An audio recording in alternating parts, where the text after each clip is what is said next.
A very happy Thursday to all of our YouTube family, both subscribers and viewers alike. Today we're doing a special episode to commemorate a very special car that we featured just last Sunday in episode 92, the Plymouth GTX.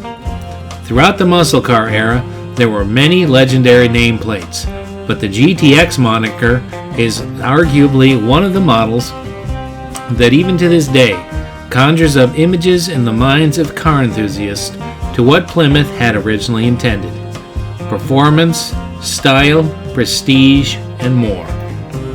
Few models have this kind of recollection for muscle car fanatics. The history of the GTX is certainly brief in the overall heritage of the Chrysler Corporation, but it is nonetheless fascinating and something we wanted to do for those of our viewers that want to remember this iconic car, and for those younger car enthusiasts who may not know the entire story. Now, let's go for a ride. The GTX was the Chrysler Corporation's Plymouth division's response to the ever-increasing horsepower wars that were being waged by every American auto manufacturer during the 1960s. First introduced in 1967 in two distinct body styles, it was positioned as a mid-sized upscale trimmed performance car where the standard engine was a 440 cubic inch 4-barrel and the only optional engine was the legendary 426 Hemi. Additional performance, luxury, convenience, and styling options abounded, so that ordering and buying your dream car was as easy as visiting your friendly local dealer. Because of the many options that the typical buyer usually ordered, these cars quickly became known as the gentleman's performance car. We'll review this iconic muscle car year by year as we tell the story of these highly collectible examples of Detroit's best. Sadly, now even the Plymouth division is a part of the annals of automotive history, being unceremoniously dropped by Chrysler back in June of 2001, after producing both cars and trucks since 1928. By the mid-60s, the performance car market in the United States was full of some very serious contenders.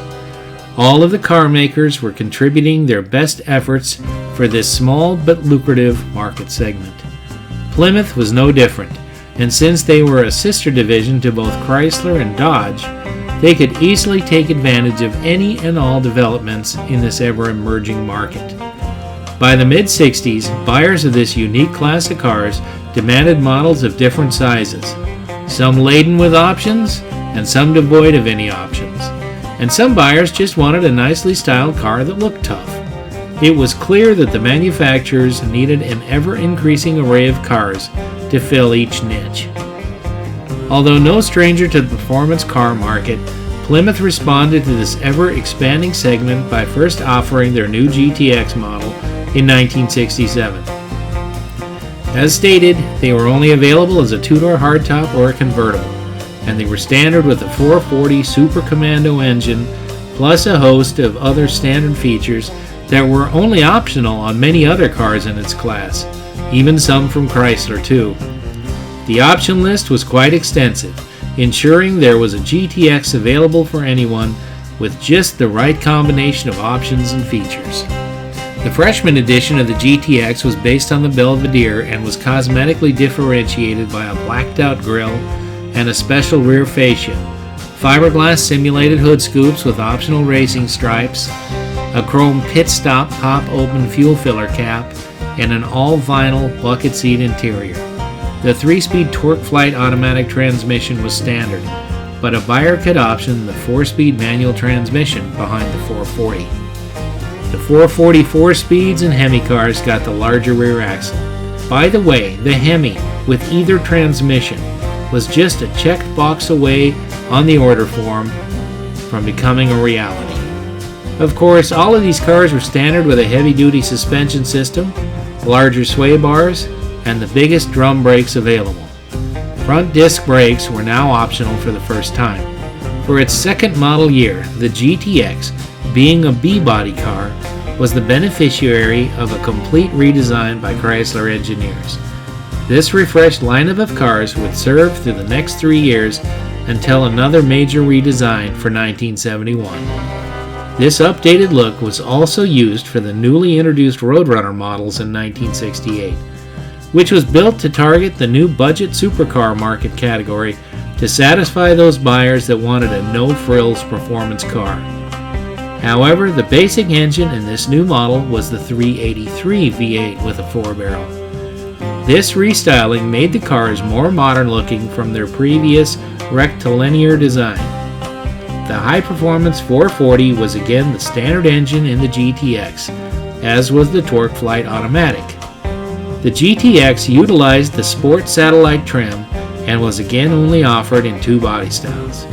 All featured dual horizontal racing stripes on the lower sides, ending with a GTX emblem ahead of the rear wheel openings. The new for '68 Roadrunner initially didn't seem to hurt GTX sales, probably at least in part due to the fact that the Roadrunner was only offered as a pillared coupe, while the GTX was available as a hardtop or a convertible. These 2 body styles would be offered to Roadrunner buyers in 1969, and sales of this model soared. There were 48,549 hardtop Roadrunners produced alone, out of 84,420 total. The lowest priced GTX started at $3,416, while the Roadrunner hardtop was only $3,083. It seemed the added performance of the 440 engine over the 383, plus the extra luxury, wasn't worth it to the majority of Plymouth buyers. Not surprisingly, the GTX's sales dropped when the Roadrunner was offered in all 3 body styles. This year, all B-body cars received only minor cosmetic changes to the taillights and grille, as well as now featuring the government-mandated side marker lights.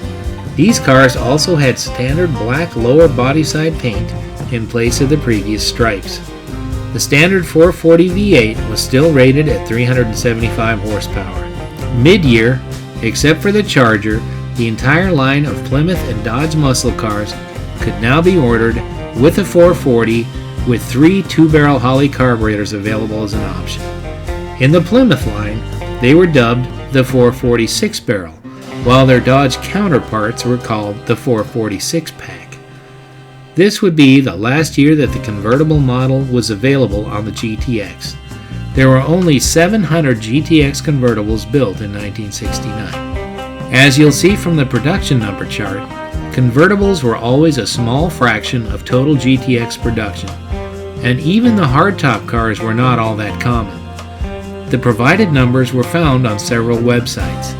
Some sites offered different numbers, but we took these numbers based on other sites that were in agreement.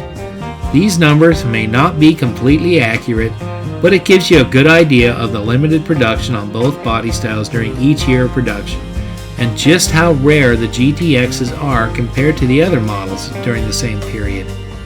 One of the best online resources for information is www.plymouthgtx.net.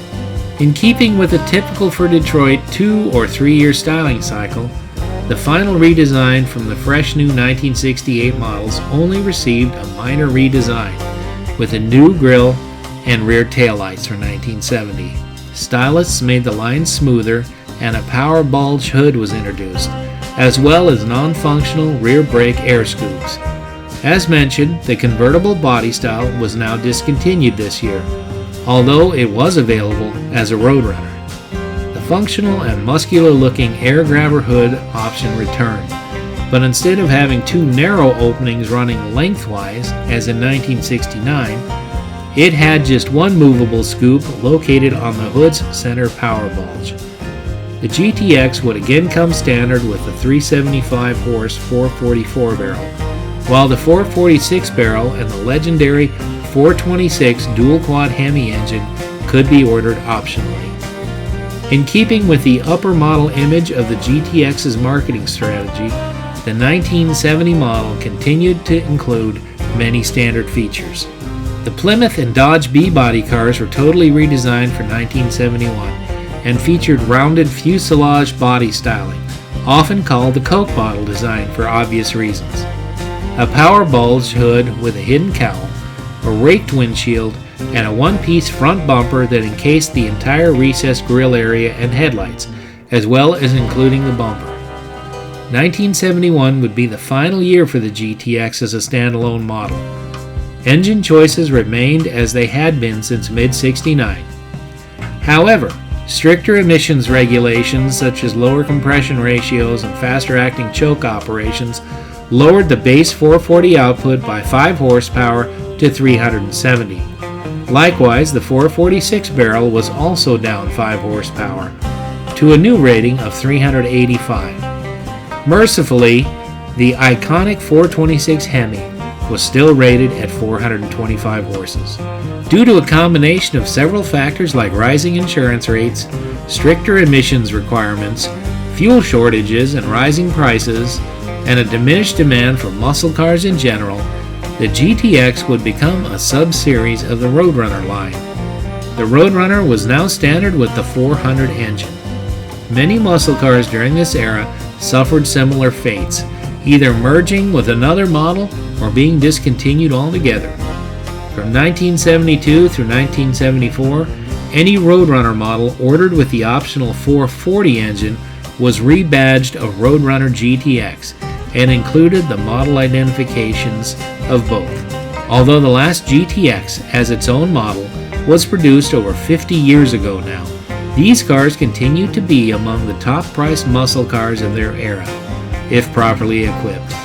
Even the base 440 4-barrel cars are highly coveted amongst collectors, especially if they have the right options that they're looking for. We hope you've enjoyed this brief history of this legendary Mopar nameplate. Please be sure to give this video the thumbs up and leave a comment to let us know what's on your mind. Also, don't forget to hit that subscribe button so you'll never miss one of our videos. We appreciate all of the subscribers, viewers, and friends our channel has, and hope you'll join us for a very special July 4th tribute to a red, white, and blue American Motors legend. Don't miss it. These are some of the finest examples in existence and were correctly restored by the top shop in the country for these rare cars. Tune in to get the whole story next Sunday. Until then, remember, please be careful out there.